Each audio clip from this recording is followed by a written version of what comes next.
बिस्मिल्लाहिर्रहमानिर्रहीम। अस्सलाम वालेकुम प्यारे बच्चों, उर्दू की किताब खोलें। सफ़ा नंबर 16। मिलाइए, पेंसिल फेरिए, हर्फ को दुरुस्त तस्वीर से मिलाइए। ठीक है। सानिया, सानिया को हम स के साथ मैच करेंगे। टेलीफोन स से बनता है, नो, इसको मैच नहीं करेंगे।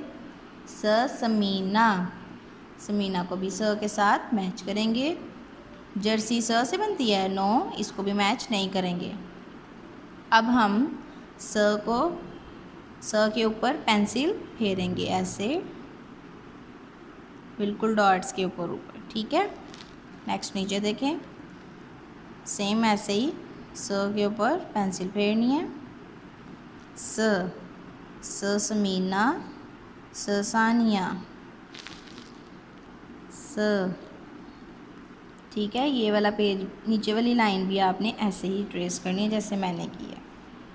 नेक्स्ट उर्दू की अमली किताब खोलें। सफ़ा नंबर 22। पेंसिल फेरिए।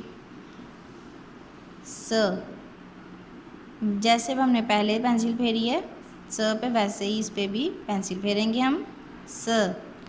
क्या है?